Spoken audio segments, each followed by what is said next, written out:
Hi, this is Jay Hrcsko, and you are listening to the Agile Uprising podcast.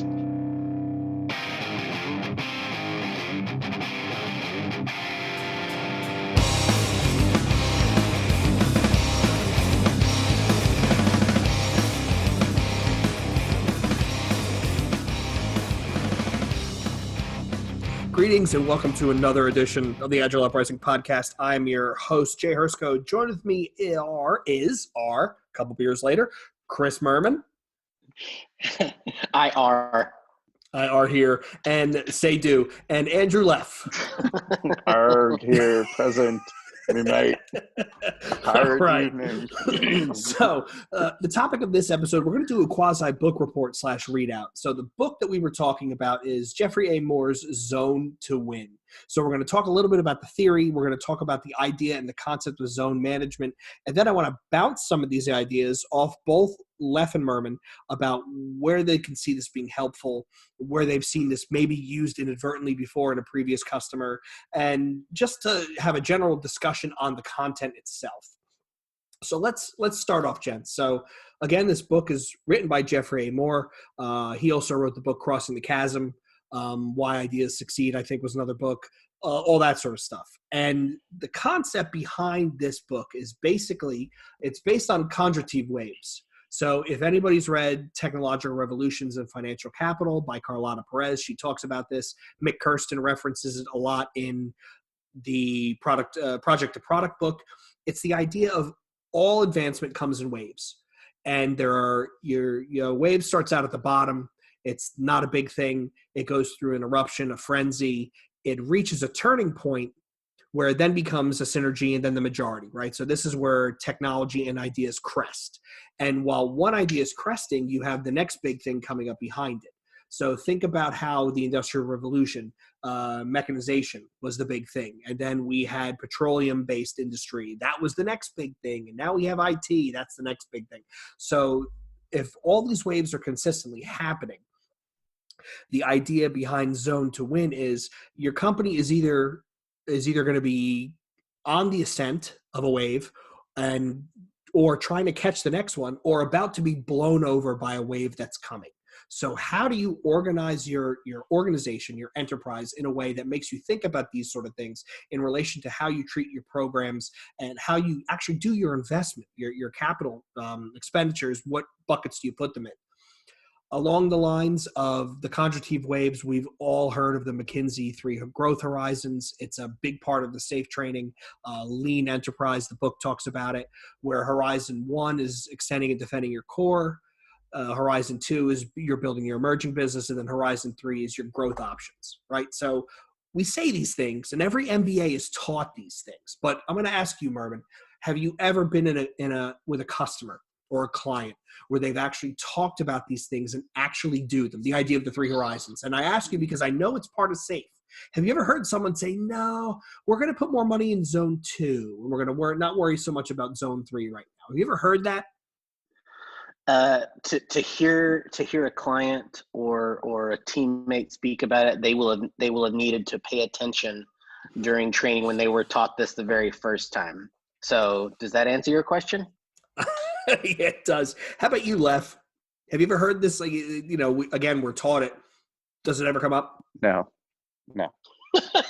Well, so much more succinct than myself. So here's the thing, though.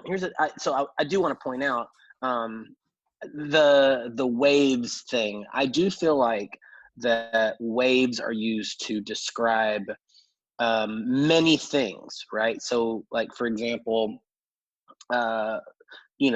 I've heard, waves of Agile even being used, right? Like, we're in the second wave, the third wave, we're in the, whatever wave that we're in. And, there's certain waves of mobile technology I've heard referred to, right? And, same thing with like AI. And so I do feel like that people know the wave concept. I don't feel like they truly understand, and I'm gonna put myself in that same category. Like, everything you just explained, I grok. I just don't know how to always put it into practice, per se. Is that fair?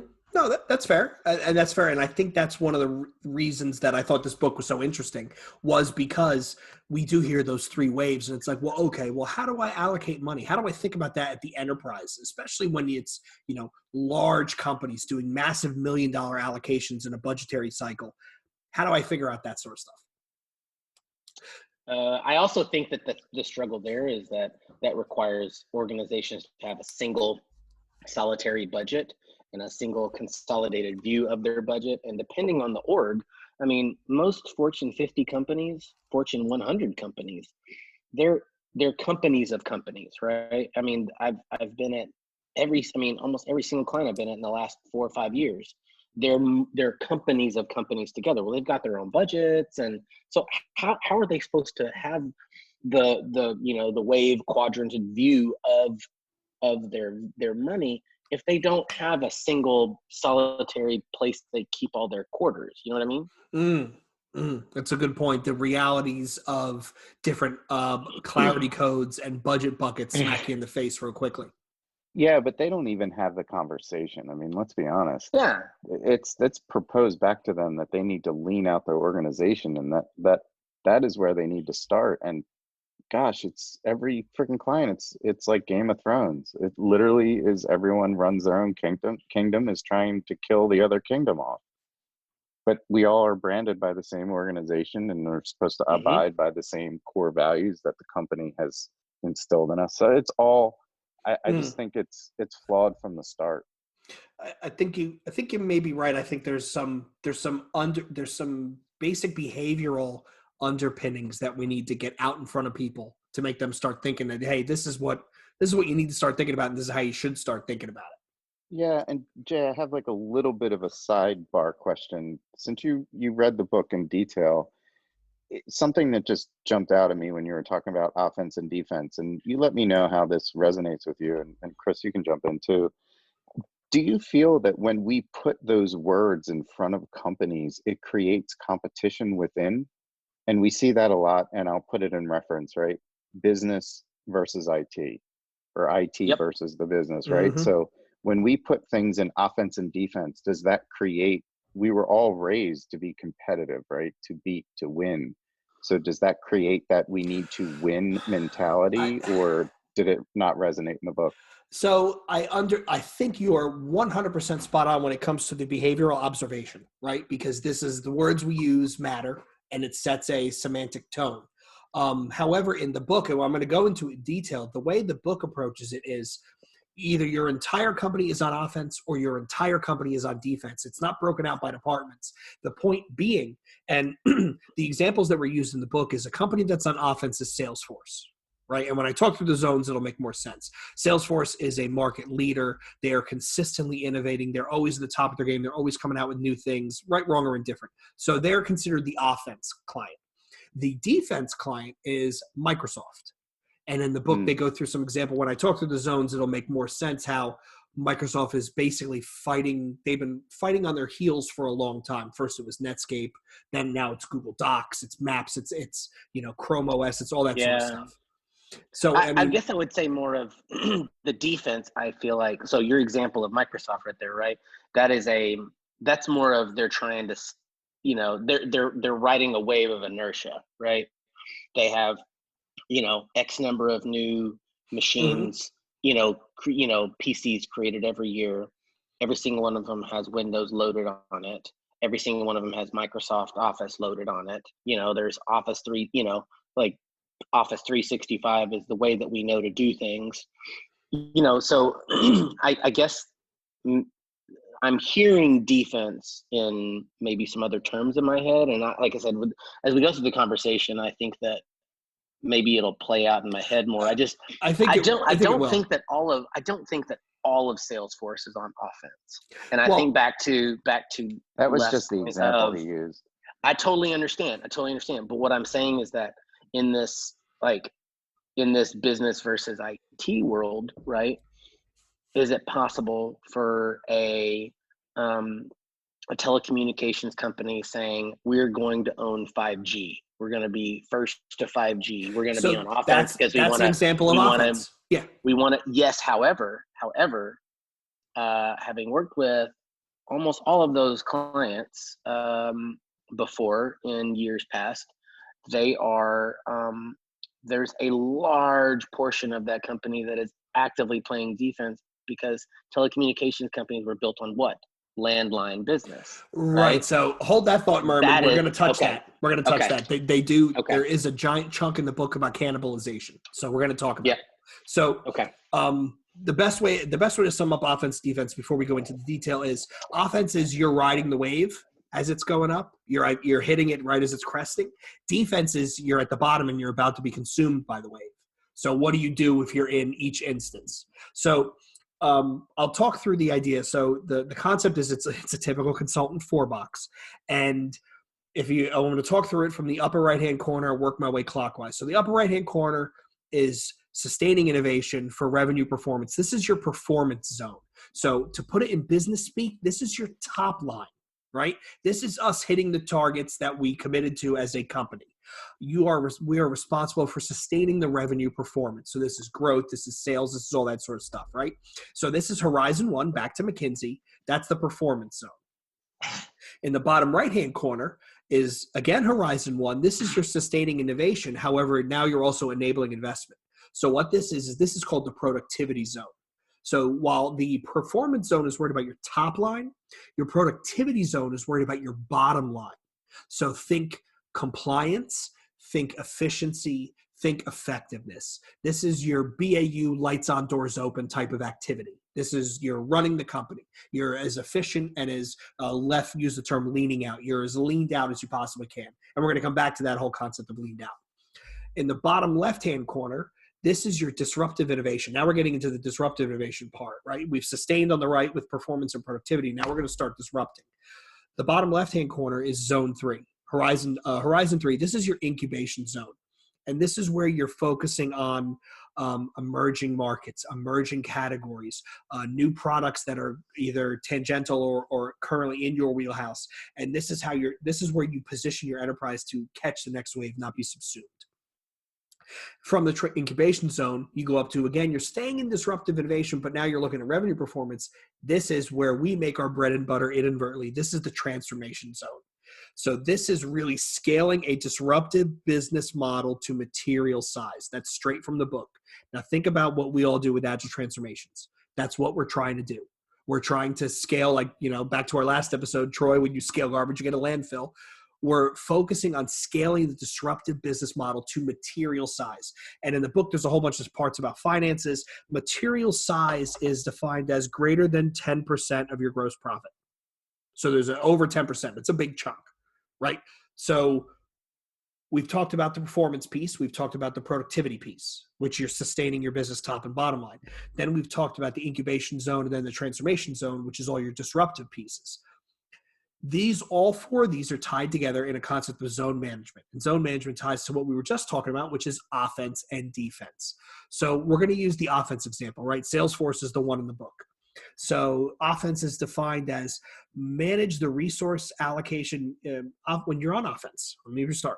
When you're on offense, you're managing the resource allocation challenges of onboarding a new line of business while maintaining commitments to existing ones. Again, this is where we coaches, transformations, we make our bread and butter, right? How do we maintain on offense?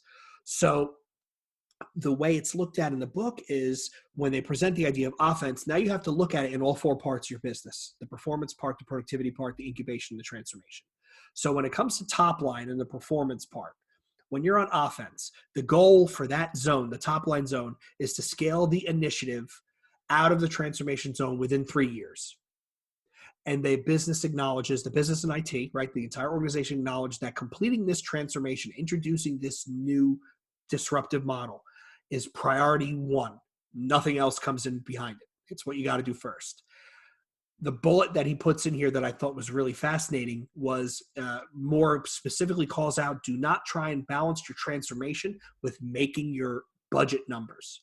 The transformation has to come first. Now, when I say that, Leff is nodding along. I know it's bad audio, and I can see Murman grinning.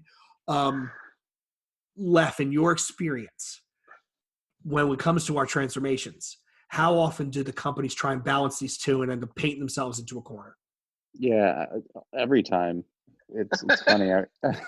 I have a coach, colleague of mine, and she said this, she uses as a quote in her like email signature, you can't rent a transformation. So it has to live on its own. It can't, it can't, it's hard. You make it really hard if you try and tie it to a deliverable by a date, right? Like it's not something you deliver. So it's incremental, it's measured, you evaluate, you readjust. I mean, there's so many facets to it. But yes, I rarely see it. To me, it's where a lot of this dies is because people are like, I'm spending a lot of money and I'm not seeing the results I believe I should be getting by Yep. the time I said I would get them. Yep. You have organizations that a lot of times where we come in is where business doesn't trust IT because they won't deliver when they say they will, and IT doesn't trust business because they keep changing their minds. They throw too much whip at them. They're not allowed to ever deliver because there's always a new fire to put out, kind of a thing. They've got 85 epics in progress at once, kind of a thing. Like they're so that distrust, right? And that's like back to Leff's point earlier about business and IT playing defense or offense and defense against each other, right? That's where these transformation metrics really struggle. I've seen many clients where they actually turn the transformation into a set of metrics to say what percentage of our organization is using Scrum, what percentage of our organization is using Safe, how many trains do we have in progress, what's our cumulative velocity, trend, what's our, how many defects versus, Right. Are we trending, kind of a thing. And they use that to justify whether the transformation is going well, when we all know that oftentimes those numbers have nothing to do with how well. In fact, the change curve often says your metrics will go down, your productivity will go down, because this is all weird and new, especially in the time of coronavirus, when all we're doing is saying to people, why are you expecting teams to load up on the same velocity? Yeah. People are working from their Yep. fucking living rooms while their kids are running around throwing darts at each other, kind of a thing, right? Or trying to homeschool. I've had to learn how to be a homeschool teacher while delivering strategic deliveries on transformation design, kind of a thing, like whatever, making it sound like more important. All I'm saying is that those numbers are often weapons against a transformation. Yeah. And they don't aid it. I want to come back to your kids' say-do ratio in a minute. So back to the performance zone. There's a thing he calls out in the book, which I think that we don't ever talk about, or we do, but it's not talked about enough. Utilizing the size of the enterprise to accelerate the transformation. And the point that he makes, that these big enterprise organizations, they have a lot of depth and breadth, but they have a economy of scale that you can help use to drive a successful transformation that we don't ever think about. We don't ever think about. We're too busy trying to descale or do something else, and we kind of get lost in the sauce. And that's one of the things I took away is, I never thought about it that way. So that was the performance zone, right? So you're on offense in the performance zone. So now let's go to the productivity zone. So remember, this is your bottom line: compliance, efficiency, effectiveness. When you're on offense in the productivity zone, the biggest thing you should do is concentrate on turning programs that you've delivered, transformation programs in the past, go from a program to a system. So by a system, it's centralized, it's standardized, it's optimized. It's all those pieces. It's basically a wash, rinse, repeat, lights on, doors open type activity. And I feel like I'm reading Dean's slides. Yeah, this stuff comes from everywhere. This stuff is not, I shouldn't say it comes from everywhere. This stuff is recreated in multiple places in different trainings. It's going to look really familiar. Another thing Moore talks about in the productivity zone is, if the operations team, if you have to create things to deal with disruption in the short term, make sure it's short term, make sure it's simple, and it eventually goes away. It's not one of those Band-Aid fixes that sticks around forever. Yeah, this makes sense because so as old school Agile coaches, right? A lot of times what we tell IT organizations is that the reason why we start with, putting a framework in place or a small little experiment of teams to try to put some transformation in place is if we can get a boost in productivity, right? If we can get if we can get a little more productive from our teams, a little more bottom line balance, right? Then they will be willing to move to, a lot of times companies are willing to say, well, what else you got? Oh, well, maybe let's talk about your HR practices. Let's talk about your financing. Let's talk about your, let's talk about your strategic initiative planning kind of a thing. So this really lines up pretty perfectly with our approach as from a coaching perspective, because if you can get teams a little more productive, maybe getting that bottom line brought up, well, then they'll be willing to say like, well, what else you got? And that means that they're ripe for Horizon 2, right? Right. Okay. So when we're coming at it, we've done performance and productivity, right? So you're optimizing all that sort of stuff. When you go to the incubation zone, and this is your Horizon 3 bleeding edge stuff, right? This is where we're coming up with the new things that we're going to catch the next wave. The first thing Moore suggests, which I think is brilliant, is you set them up as what he calls IOUs, which is independent operating units. And by that, he means you're basically creating a sub-company inside your company. And his argument that he makes is, if Chris Murman is a sales guy and he only knows how to sell vodka, right? And we've come up with a new product that's gin, right? So now I'm asking Chris Murman, who makes his money selling vodka, who only knows vodka, to start selling gin. It's probably not going to be as effective. So what you want to do is the gin incubation idea, right, has its own salespeople, has its own HR people that understand the wants and needs of the teams that are involved, has its own accounting people, has its own all that sort of stuff. And I thought that was really brilliant because we don't ever look at our transformations that way, and we probably should. The other idea. So Leff, sorry, if I can just, help clarify me, Leff, when you hear an independent operating unit, how does that resonate with like your client work when you're coming in to help with the transformation? It's a silo.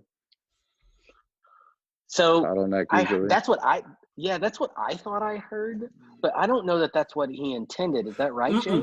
No, it's not a silo. Think about it this way. The key to differentiate between a silo inside a company and an independent operating unit is, imagine as if we took let's just use the Agile Uprising. We took the Agile Uprising, right? And that's our product. And let's say we had marketing and we had sales and we had accounting, we had finance, we had all this crazy shit that goes with it, right? We want to spin off a new idea, right? A totally new product in a new market. What we'd want to do is all that back office type stuff that we have for our main product, the Agile Uprising. We want to also have in the Agile Uprising 2, sales, finance, accounting, HR, legal, all that sort of stuff. So not just all the shared service stuff that we think silo and then they're a shared service. You want to basically create a business inside your business that runs this thing. Got it. And you want to you want to have sales guys that know how to sell Agile Uprising. So you want HR people and accounting people that understand that thing in particular. Yeah. So if using the telecommunications company metaphor that I used earlier, right? There's your folks that know landlines and fiber, and they know how to lay fiber. They know how to sell fiber. Right, they know how to. They know everything about putting something in the ground that helps people talk to each other. Then there's the wireless folks. Hey, I know how networks are. I know networks should be set up. I know how to work with local governments. I know how to do that. And those are cross-functional groups, business groups that have some business and IT that own different aspects of the business. Am I following? Mm-hmm. And Jay, one thing I would say, and Chris too, as we move into, I don't know if this fits into this quadrant or zone or whatever, the practice of refinement. So to me, when it comes in as an idea, the practice of refinement and having individuals be able to facilitate that, to go solicit all the areas that it needs to touch and continue to be open to build on that conversation, and having enough to know that we have just enough information to be able to say, we're now ready, right? This work is now in a state of ready. That to me creates that single operating unit, that focal point. When you have that practice in place and organizations are actually using it, abiding by it, and living it. So there's a bullet in the incubation zone that talks about you concentrate on the solution that is relevant, powerful, and replicable, right? So that's prioritization right there. The offense part of it sounds to me like you're doing just enough, right? As to not overtax your people that you've made really Mm-hmm. productive and you're high Mm-hmm. performant. And yet you're still on the, if you take the Google model and you bonus people based on failures, right? Like they used to, the famous stories of I got promoted based on failing at a project kind of a thing, right? Well, that's an organization that knows how to do that, right? The defense side of it is of incubation is we're gonna focus on all the things Yeah. because we're trying to incubate too much because we're just going to throw everything against the wall and see if something sticks. The problem is Right. that people get taxed beyond their means and no real MVPs get out. They can't really test something in the market because they're always building. And when we get to the next loop is the defense cycle. He actually talks about in the book, the worst thing you could do is take that approach where you're just throwing everything against the wall. Figure out what your biggest competitor is, neutralize them, and we're going to talk through that in a second. As all my shit falls over. So the next zone is the transformation zone, right? So this is, again, you're scaling a disruptive business model of size. So when you think about this, what you want to do, and the suggestion from the book is, first of all, one transformation at a time. How many of us have broken that core tenet? The other offensive quote is, it's wholly owned and run by the CEO. So you're doing one transformation at a time. The CEO has he has the conch, he has the spoon, he has the ability to run it. It's wholly owned and run by him. And it is established across the enterprise that transformation is the number one priority and enterprise-wide. Murman, on all the things you've done, how many times have you seen one massive change program at a time? How many times have you seen it wholly owned and run by the CEO? And how many times have you seen transformation be the number one priority and everybody knows that that's all they have to concentrate on? Well, I will say that to start with, there's no such thing as one transformation at a time. I mean, there's transforming the business, right? There's transforming delivery of the things that need to put that business and to the point of, again, the theme of this podcast is business and IT are not friends, right? No matter how much they say they are, they're not friends, right? Oh, we need to transform how we deliver things to our customers. Yeah, well, we're going to transform the way we deliver code that business is asking for because we need to get better. Well, why are those two transformations seen as separate? Like, why can't we, or, hey, we need to change the way that we architect our work because we need to make it less costly, right? Our operating costs are too high. Oh, but we can't really focus on re-architecting our work right now because a paying customer just walked in the door and we need to do something for them. And so 3 years into transforming our operating costs from down, we're still at square one because I know a client that they're 3 years into trying to prove the MVP of transforming the way that they network their business because they can't seem to actually work on it because they've got paying business that walks through the door. And they're like, oh, well, we'll do that. Well, no, you're not going to ever do anything. You're never going to deliver anything. I will say that the CEO owning something, there are companies where CEOs do own stuff. Unfortunately, I don't get to work with companies that small anymore. Right. I don't even meet the C-suite. I barely even meet some SVPs. You know what I mean? So right. And maybe that's part of the problem, right? Like, think about in these organizations where you have 8,000, you know what it's like to be burned out from change, right? You know what it's like. You know what it's like to have too much shit going on at the same time. Your mental capacity, your organizational elasticity, it's shot. So maybe this is one of the things we should start thinking about.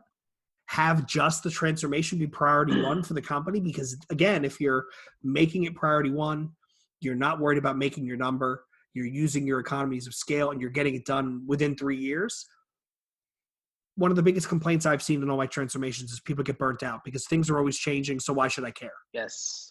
Well, yeah, there is a pain factor to change. Like, you can change too much to where, Emily, if you scale transformation to the size that you want, let's just say you're only doing one transformation at a time, right? You can scale the transformation so much to the point where one little tweak to the engine and people are like, again, we just got this far. To the point though of leaders really engaging in the process. I don't know that I'm right, but I personally believe that wherever level they're at, if they are empowered to lead their part of the organization, right? So let's say they're only a VP or an SVP, right? Well, they've got a sliver of the business, right, that they own. If they are truly empowered to lead and run that business effectively, and they actually take the time to get engaged, and for those you that are SAFE people in the audience, that means they show up for leading SAFE class. They take the time to actually learn and engage. They show up for planning events. They deliver, addresses to the, and inspire the troops kind of a thing. They help take part in removing impediments, right? So if the leaders will actually do that, they don't need to be the CEO for it to be successful. I just don't often, I think to where you were headed though, Jay, is that they don't often do that. They show up, they maybe show up for, half a day of the 2-day training, or one of the days, the 2-day training. And then every now and then they come to a planning event and they sort of listen in every now and then.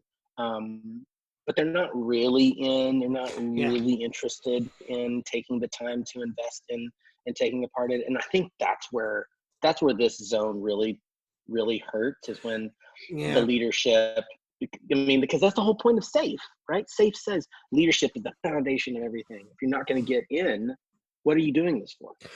And maybe we just stumbled into the missing link. I don't know. We're just, hypothesizing here, but maybe that's part of the whole problem whatsoever. So now, Murman, we're going to talk about when a company goes on defense. So when a company's on defense, they're trying to beat back a disruptive innovator.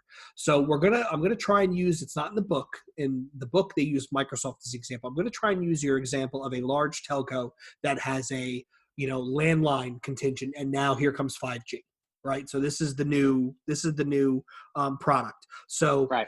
In the event that I'm at, say, Ma Bell, right, which is a company that's no longer around, and I'm at Ma Bell and I sell landlines, and another part of Ma Bell is coming up with 5G wireless speeds. Based upon what we just talked about in the book, that would be offense, where coming out of the incubation zone, it moves to transformation. The CEO comes out and says, I'm going to own this. We're doing 5G.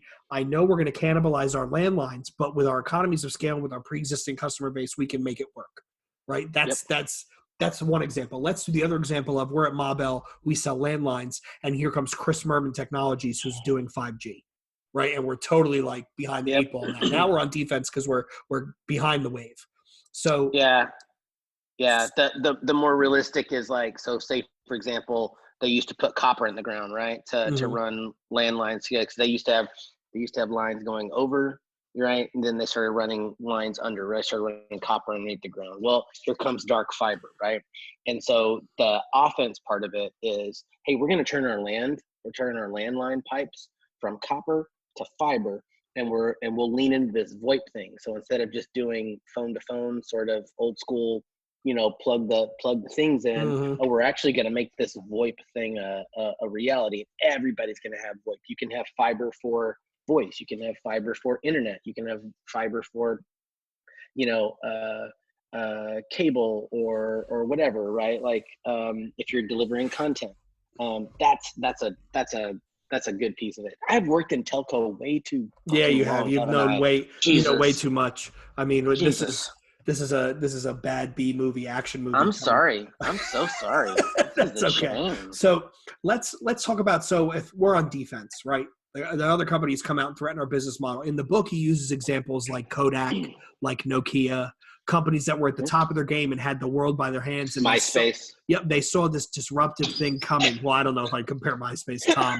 He's still a millionaire no matter what he says. It's a joke. But think about it though, right? Kodak invented the digital picture, and then they basically sat on it until it ate them. Nokia saw Apple coming and it ate them. So when you're on defense, start with the transformation zone, right? So somebody's come out and they're threatening your business model. The first hint he gives is concentrate on evolution, not revolution. You don't want to reinvent your whole company. You want to evolve to meet what the other competitor is offering. And the three tenets he uses for that is neutralize, optimize, and differentiate. So the first thing is neutralize. You do that by offering the same thing your competitor offers, right? That's how you neutralize it. Optimize, he says flat out, you're a big enough company, you undercut them on price. You undercut the customer on the competitor on price. They can't compete. That's the Amazon, the AWS model, you know, like there's no way that I don't even know if they're still a thing, but there's no way Rackspace can compete on price, because every time they reduce their prices, Amazon goes, oh, okay, you want to play that game? Exactly. Use your corporate scale and get your benefit. Mm-hmm. Yep. So at that point, you've neutralized and you've optimized. Now you can differentiate. Now you can say, okay, well, Chris Murman Inc. offers this. Ma Bell is going to offer this. So while that's going on in the transformation zone, what is the performance zone doing? Again, you're focusing on neutralization, not differentiation. All your R&D stuff should be spent on neutralizing the threat. The other thing they talk about is you should, at that point, if your company is in a state of existential crisis, you should be able to appropriate assets from the incubation zone. All those IOUs that we talked about, they should be given up whoever they need to give up in order to make sure they can beat off the threat, because it's an existential thing, right? So it'd be like your example of Ma Bell internals. The 5G guys are fighting with the landline guys, and then here comes like super satellite brain-to-brain ESP technology, right? Like we can't fight with each other. We have a bigger problem at the front gate. Yep. The productivity piece. So this is where we're running the engine. When we're under attack, when we're in the defense mode, the productivity piece, they need to do whatever is possible to optimize their current operations. So what they need to do is he calls it the 6 levers, which ties to Lean and Six Sigma. You want to centralize, standardize, modularize, optimize, instrument, and outsource, right? So this is all the things about making your stuff. We talk about turning programs into systems. You want to make your systems repeatable, compartmentalized boxes. So once I can outsource that, or once I have it running as lean as possible, all those extra people that were doing care and feeding can go fight off this disruptor that's at the gate. And I think that most companies, that's where they really struggle, is this, hey, I gotta get lean and mean in my productivity. Because the longer the company's been around, the more legacy systems they have, the larger the number of legacy systems they have. And as everybody knows that works for a large company, you don't sunset applications. You make another version of the same application and you keep both of them running, because God forbid lightning strikes, and we don't want to sunset anything.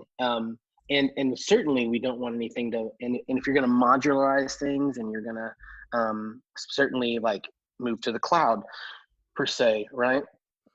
Slim down your architecture, so to speak. That requires development leaders and development managers who have owned that application and owned that little fiefdom that they've created around their system or an application or set of applications, right?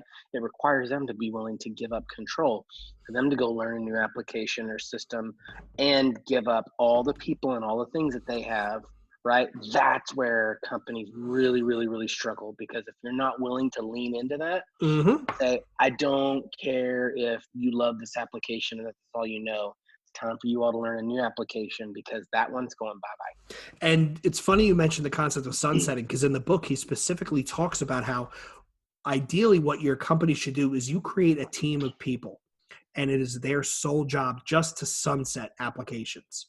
So we're getting rid of PeopleSoft, right? We're moving to Workday or whatever.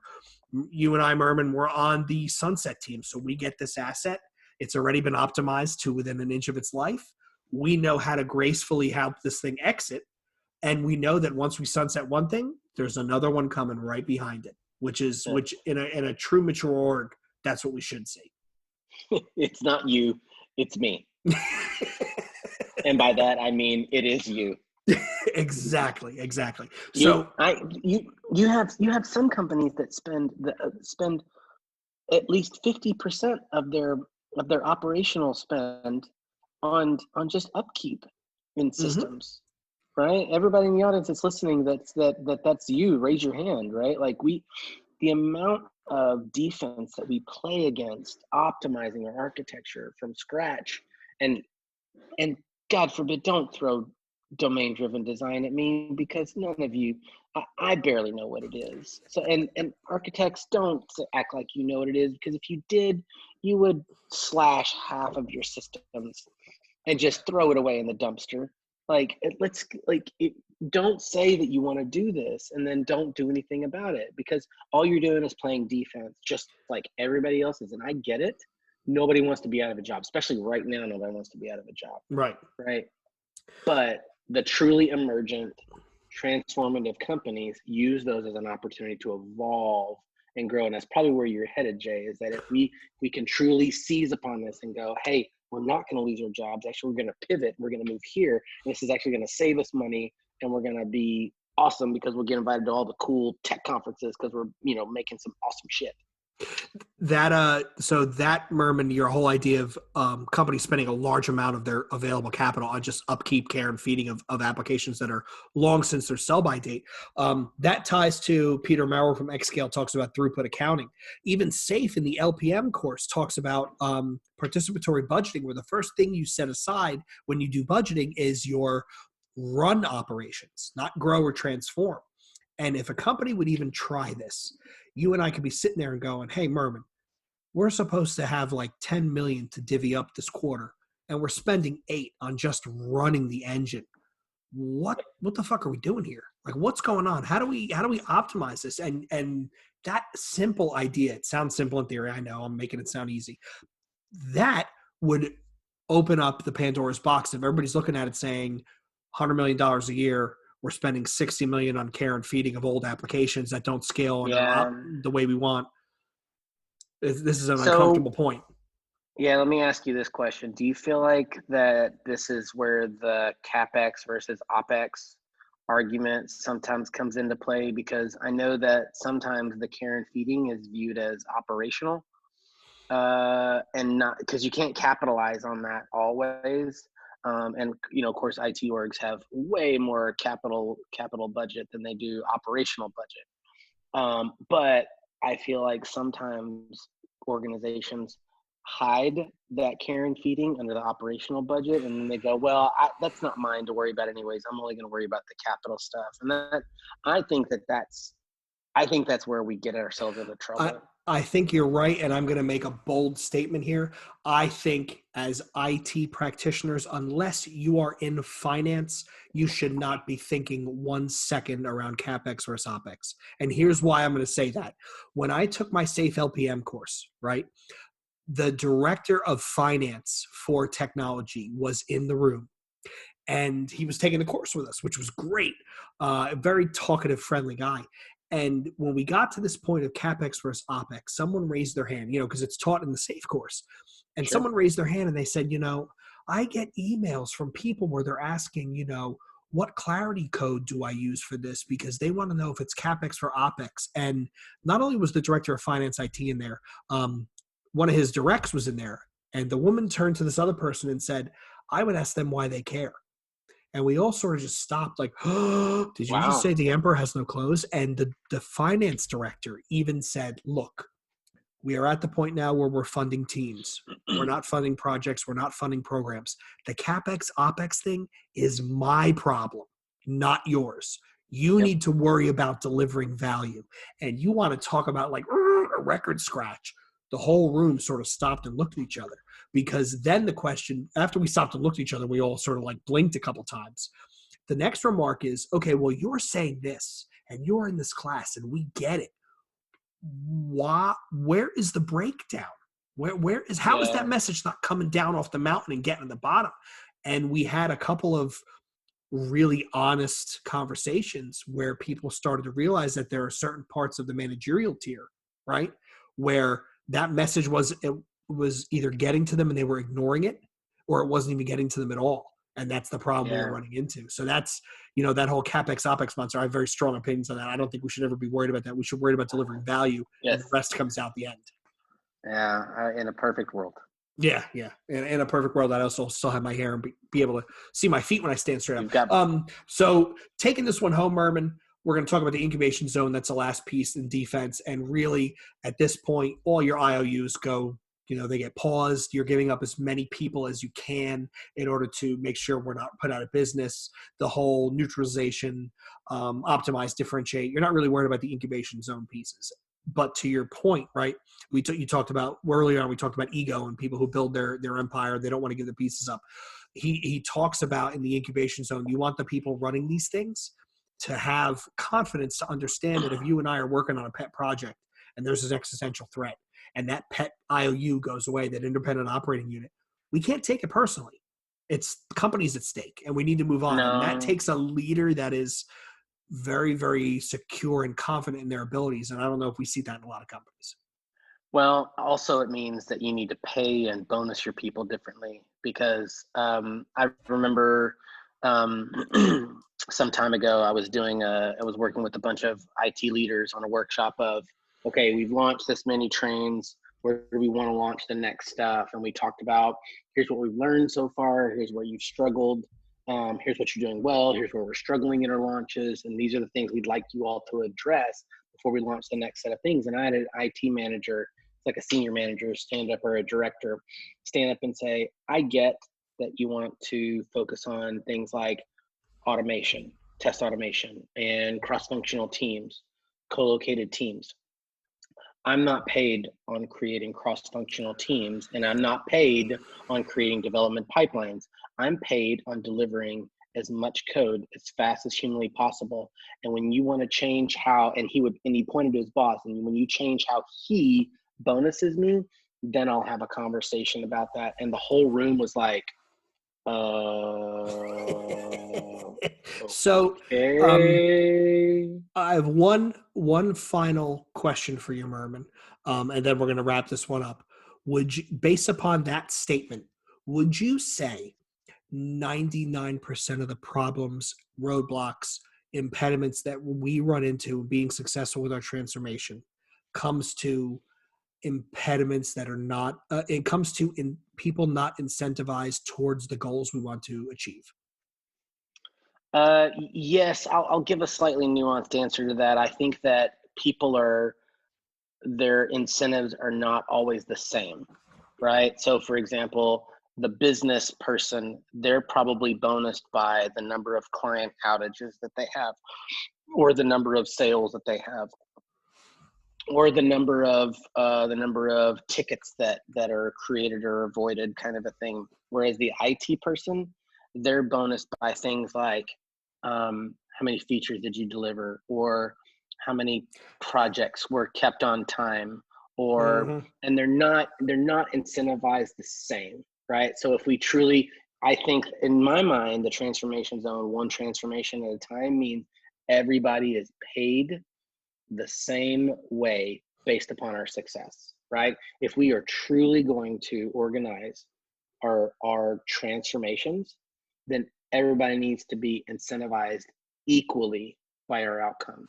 And until we do that, you're not going to get the results you want. No, I would agree with that wholeheartedly, and that's a great way to take us out. So Merman, I want to thank you for taking your time to walk through this with me. I know you hadn't read the book, so I hope it was beneficial. On behalf, I want to read it now. It's a good read, and I'll put a link in the show notes. It's not a long one either. So on behalf of Chris and myself, I want to thank all of our listeners for tuning in again. Did you read the book, listeners out there?